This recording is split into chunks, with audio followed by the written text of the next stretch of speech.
Chers auditeurs, Dear listeners, bonjour. welcome in Comme d'Archi Podcast Season 4 Saison 4, dans le monde fascinant des architectes. and in the architectural projects. Je suis Anne-Charlotte Deponte, passionnée d'architecture et docteur des universités en histoire de l'archi. I am one of the spokespersons of Anne-Charlotte, who is a PhD in architecture history. Merci Thank you d'être avec moi aujourd'hui. to be with us today. Et And maintenant, now, lundi en français, place au talent. and Wednesday, let's talk projects. In English, of course. Bienvenue dans Comme d'Archi.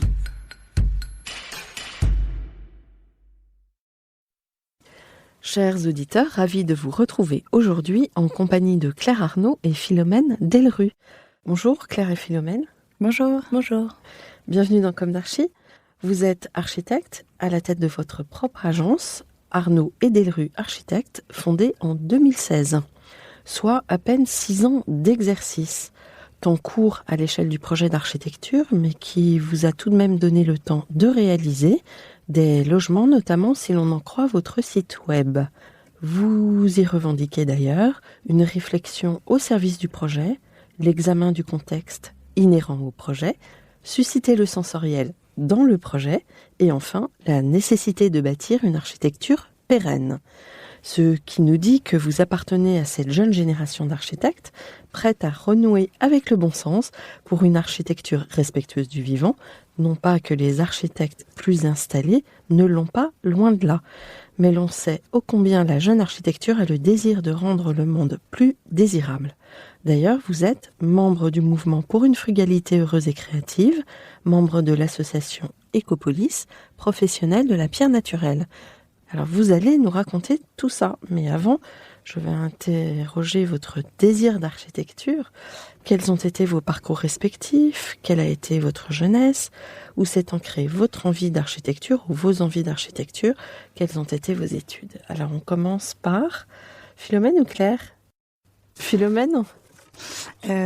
Alors moi, je suis née à Nancy, en Lorraine, où j'ai fait toutes mes études, et mon lycée, où j'ai fait un bac ES et avec l'option théâtre, où j'ai fait beaucoup de théâtre durant ma jeunesse. Pas que je sois très vieille, mais enfin. Mon ancrage à l'architecture, il s'est constitué depuis toujours, parce que mon père était architecte et ma mère artiste peintre.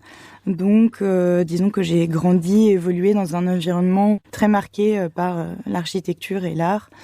C'était assez omniprésent dans mon quotidien. Et votre père avait sa propre agence ou il était en agence? Il avait sa propre... Tout à fait, il avait sa propre agence jusqu'à très peu de temps, en fait. Parce que vous êtes jeune, donc c'est la question que j'allais vous poser. Effectivement, en fait, Claire et moi, on a eu l'opportunité de travailler à ses côtés pendant 1 ou 2 ans. On l'a accompagné sur une belle opération qui a été aussi une de nos premières références. On y reviendra. Mon souhait d'être architecte s'est manifesté peut-être... c'était peut-être par mimétisme inconscient, je ne sais pas, mais c'est venu assez naturellement. Et puis, lors de mes études en école d'archi, ça s'est complètement révélé. C'est vrai que au lycée, j'étais pas forcément très, disons, un peu cancre. Et non, en fait, ce que je voulais dire, vous étiez un peu cancre, mais pas forcément très sérieuse. Disons que je n'étais pas très assidue et que voilà. Je me suis vraiment révélée lors de mes études supérieures. Voilà, et je suis allée faire une école d'architecture un peu par instinct, donc ça aurait pu ne pas marcher et ça m'a vraiment révélée. Voilà. Bon, enfin vous étiez plutôt dans l'ennui à l'école, tandis que là vous avez commencé à prendre du plaisir dans un cadre d'enseignement. C'est un peu ça. Exactement. Ouais. Peut-être que Claire va enchaîner et puis après on rebondira sur la suite. Oui. Ça vous va? Moi, j'ai fait toute ma scolarité à Paris. Contrairement à Philomène, j'étais pas du tout initiée à l'architecture. C'était un monde que je connaissais pas du tout.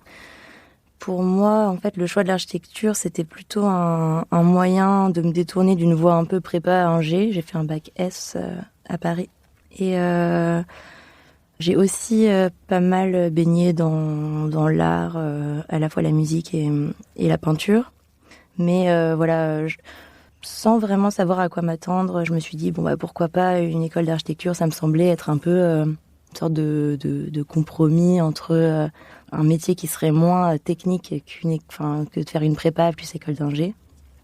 Et à la fois, il y avait cette sensibilité à l'art qui me plaisait, mais un peu de la même manière que Philomène aussi. Enfin, j'ai un peu la même expérience d'arriver en école sans vraiment savoir à quoi m'attendre et de découvrir vraiment l'architecture et la pratique, notamment la conception du projet à l'école, qui est quelque chose qui était une pratique complètement différente et pas du tout scolaire comme ce que j'avais l'habitude de faire avant.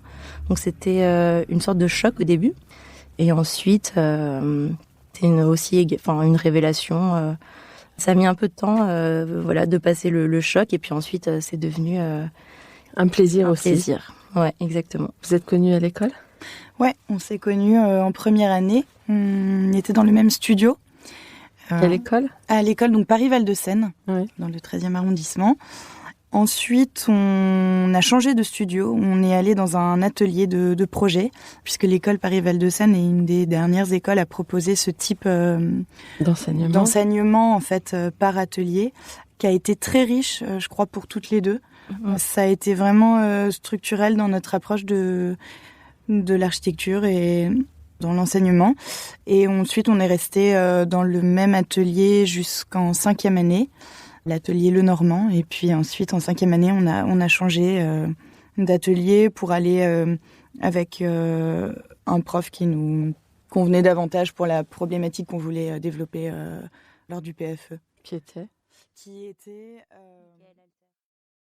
Retrouvez l'intégralité de cet épisode sur Apple Podcast, Acast, Deezer, Spotify.